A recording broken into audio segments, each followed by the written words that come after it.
زي الاهلي كده ما كان معلقه مفاوضاته مع فيوتشر لحد النهايه مع مين عشان صفقه عمر كمال عبد الواحد. نجح النادي الاهلي في حسم القضيه، وعمر كمال عبد الواحد بره مصر مع المنتخب الوطني في بطوله افريقيا. وعمل ايه بقى؟ ضم 3 لاعبين صغار السن. فيوتشر نقلهم لفيوتشر.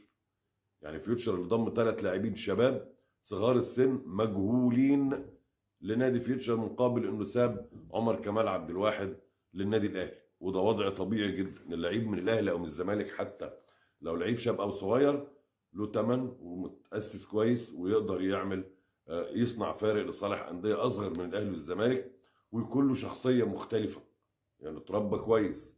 طيب تعالى بقى بص في فيوتشر.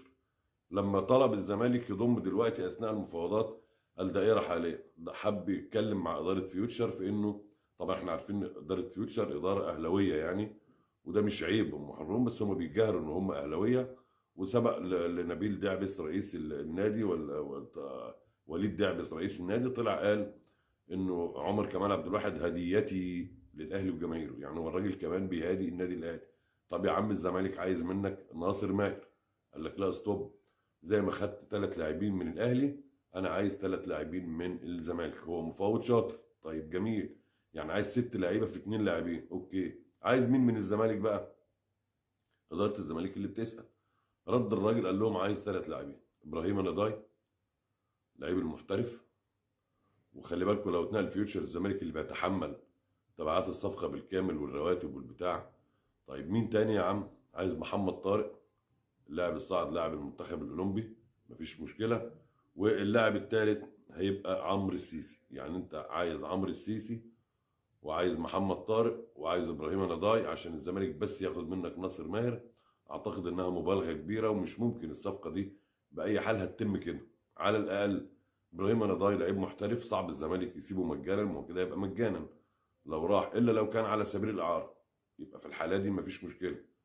طيب وبالنسبه لمحمد طارق مفيش مشكله يروح، لكن عمرو السيسي، برضه عمرو السيسي مفيش مشكله، الا ان الزمالك متفق مع اداره سيراميكا كليوباترا او الجيش تقريبا انه هيكون عمرو السيسي واحد في صفقه تبادليه مع حد تاني، مع لاعب تاني غير ناصر ماهر.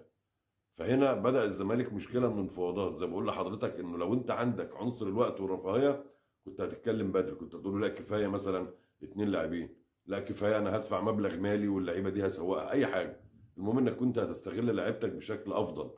لكن ادي اداره فيوتشر اهو اللي طلبت من الزمالك طلبا اعتقد انه تعجيزي، يعني 3 لاعبين كبار، 3 لاعبين مهمين، عايزهم مقابل صفقه واحده مهمه كبيره. ده بيعلم اداره الزمالك انك دايما تعرف تسوق لاعيبتك زي ما فيوتشر دلوقتي. انا مش بلوم على فيوتشر على فكره، لا بالعكس، فيوتشر شاطر، فيوتشر كده بيقدر ياخد اللي هو عايزه من لاعيبته، يقدر يحقق التارجت اللي هو عايزه، وده حقه.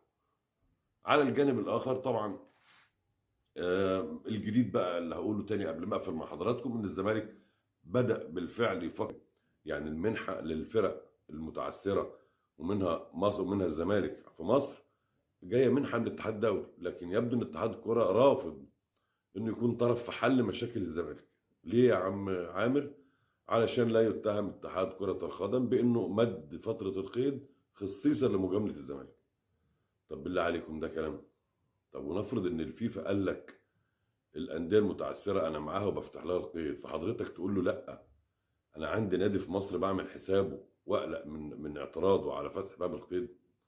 طب والنادي اللي انت عامل حسابه لو عنده لاعب او عنده مفاوضات او عنده مشكله بتحتاج او بتستدعي ان القيد يمتد لحد فبراير، كنت هتقول لا انا عندي الزمالك هيعمل حساب النادي ده ويقلق ويعمل لي مشكله؟ ما كنتش هتعمل ده، كنت هتاجل وانت ساكت، كنت هتبادر كمان ويمكن تعملها في مؤتمر صحفي وتبارك. طب ايه المشكله؟ ايه الفرق بين الزمالك وبين عندك انت وانت الاب الشرعي لكل الانديه؟ ايه الفرق بين زمالك واهلي وترسانه ومحله ومقاولين مفيش فرق، الطبيعي ان مفيش فروق. واتحاد كره القدم هو الاب الشرعي لكل الانديه. الانديه مش لقيطه يا عم عامر يا حسين عشان تقول انه انا مش همد عشان ما اتهمش بمجامله الزمالك. ده انت تتشرف كرئيس او عضو مجلس اداره في اتحاد كره القدم انك تجامل. ليه تتشرف؟ مش لانه الزمالك، ده لانك بتذلل الصعوبات امام الفرق والانديه اللي انت بتظللها، اللي هي تحت ظلك، تحت رايتك.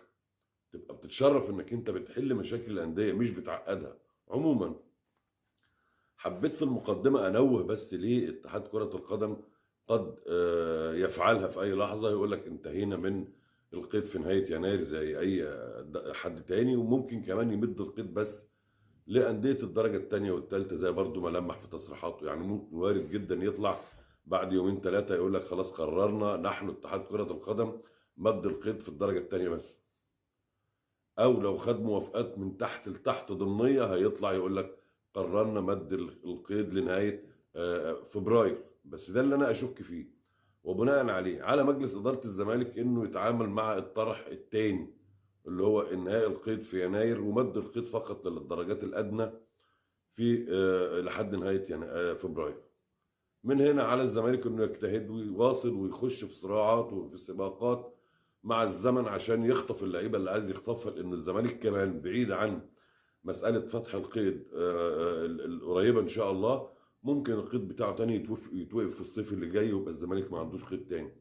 في تاني نوع من القضايا عند الزمالك زي خالد بوطيب وزي فرجاني ساسي وغيرهم من اللعيبه اللي ليهم قضايا ومستحقات وعندهم احكام من فيفا. ممكن بعد ما تفتح القيد المره دي وتسجل العدد اللي انت عايزه من اللاعبين تفاجئ في نهايه الصيف اللي جاي لو ما حلتش مشاكل بعض اللاعبين المعلقه تاني والمدربين، تفاجئ بان الزمالك عنده اغلاق قيد. طب والحل ايه؟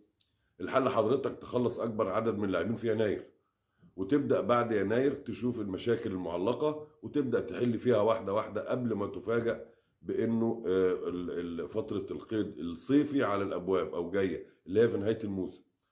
وبناء عليه الزمالك هيواجه قلت بمشاكل مع الانديه اللي هيتعاون اللي هيتعاقد مع لاعبيها دلوقتي، لان انت ما عندكش رفاهيه وقت وما عندكش رفاهيه فلوس وما عندكش بديل عن الدعم، فبالتالي الانديه هتستغلك.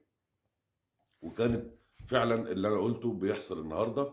فوجئ النهارده الزمالك وهو بيتفاوض مثلا على لاعب زي ناصر ماهر، لاعب فيوتشر، لعيب مهم ولعيب كويس، وكان اعلن من فتره طويله انه جاي الزمالك وانه مش هيروح في حته تانية، وابلغ اداره ناديه برغبته وراح الزمالك وخلص وتوقع معاهم وكل حاجه. ولكن كانت معلقه المفاوضات مع فيوتشر